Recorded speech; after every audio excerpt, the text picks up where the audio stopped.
Hi everyone, my name is Jen and I'm with Stay Posh, and today we're going to be looking at the Neewer bicolor LED video light with 660 dimmable bulbs. So let's do it.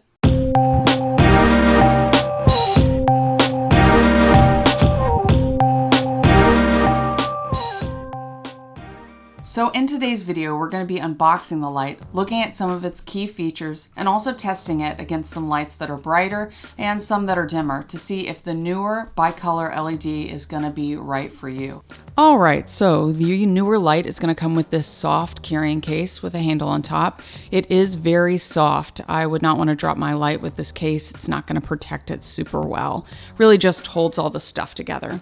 It's going to come with all this information and little pamphlets. This one being the most important, it tells you safety precautions and also about the accessories. Speaking of accessories, it comes with its power cable. Yay! Just a 3-prong, and it plugs in using this end here. The accessories all come pre-attached to the light. That's where you place it onto a light stand. The knobs on the outside tighten the tilting beam so you can angle the light. And all the barn doors are already attached. You'll also see the diffusion plastic comes with a protective plastic sheet on both sides. So before you use the light, you're going to want to go ahead and push the little slots there down so that you can remove the diffusion plastic and go ahead and peel off that stuff. You don't want it blocking the light, and who knows, it might heat up. Just go ahead and remove that right away. Place the plastic diffusion sheet back in. Go ahead and secure it by raising that tab. And that is basically it. It's pretty simple. Everything comes attached, and that's what you're going to find when you open the light up. Let's get to how it works. All right, so now that we have our light out of the box and onto a stand, we're going to take a look at the different features with the light, the different color temperatures of the light, because it is a bicolor light. And we're also going to look at the power source. Let's start with that first. As you'll see, this light has 2 batteries in it right now. There are 2 options for powering the light. One is to use battery, and one is to use DC or a power outlet. So we have this switch here in the middle that controls whether you use the power outlet, obviously it's not plugged in, or whether you use the batteries. And we've got 2 in here right now. They take NPF batteries, and I'll provide a link below in the description on which light batteries I'm actually using. And as you may notice, the light is still on even though I've removed 1 battery. That's because this light can be run on just 1 battery or 2.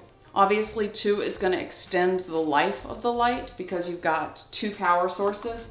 But if you're really trying to cut corners, or you just happen to have 1 battery that's in your bag, definitely this light can still be used with just 1 battery. So let's go ahead and take a look at the color temperature of the light now. Right now there are 2 dimmer switches that are turned all the way up on the light. Each dimmer switch controls 1 of the bicolor light bulbs inside. There are 660 total bulbs in this light, which means that 330 are cool, that 5600 Kelvin, and 330 of them are warm, that 3200 Kelvin. So let's go ahead and drop out one of the color temperatures completely. We are dialing out that 5600. So this is as warm as the light gets. This is only the 3200 bulbs on, which means the light source is also decreased by half in terms of luminosity or brightness. Let's go ahead and dial that back in. So now we have all 660 beads on. Now we're going to drop all of the warm temperature out, the 3200 Kelvin. And what's left is 5600 Kelvin, all that cool temperature light. All right, so now that we've looked at the light variability and the power features of this light, let's go ahead and take a look at some of the hardware. First, let's start with the barn doors. They're a nice metal construction. They definitely can block some of the light out. But honestly, my biggest problem with these barn doors is that they're inset, meaning they're set within the frame of the actual light. And when you do that, it blocks some of the beads on the outer perimeter with the barn doors.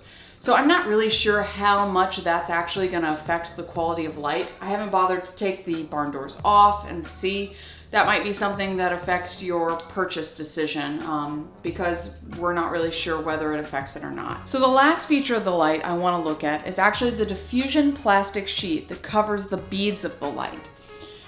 You can see here there are these little clips that hold it in, and they're a little flimsy, and it also feels really awkward to remove this sheet just because of that tilt knob that can be in the way, in which case you'd need to untighten it or move it, and it's just a little awkward in terms of removing it.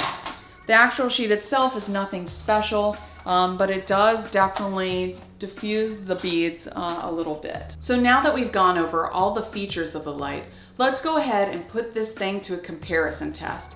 We're going to be bringing in a much larger, brighter light, and we're going to be bringing in a much smaller, dimmer light. And we're going to compare all three and see what their brightness looks like from a meter away in a real live test. So let's do it. So for this test, we made sure each light was the same distance away from the backdrop, 1 meter. All lights come with their own luminosity rating, or their brightness rating, that's put out by the manufacturer. For the Aputure Amaran light, the lux, or luminosity rating, is 80. For the Neewer light, it's 3,360. And for the Falcon Eyes light, it's 4,000. Now it should be noted for our Neewer light that the 3,360 rating is with all of the light bulbs turned on. So that means if you wanted only a warm or cool light and you wanted to turn off half of the bulbs, you would only be getting half of that luminosity rating or lux rating. All right, so just a quick turn on here, but we're going to do a full brightness test in just a second. But just as you can see, the different color temperatures and kind of what we're working with on the backdrop. We're actually going to start our test with the Aputure Amaran. You'll have to look really closely because this is a very dim light in comparison to the other two. It just doesn't have what it takes to light up this entire scene. The light is actually on now. I know it's hard to tell, but it definitely is. We're dimming it now.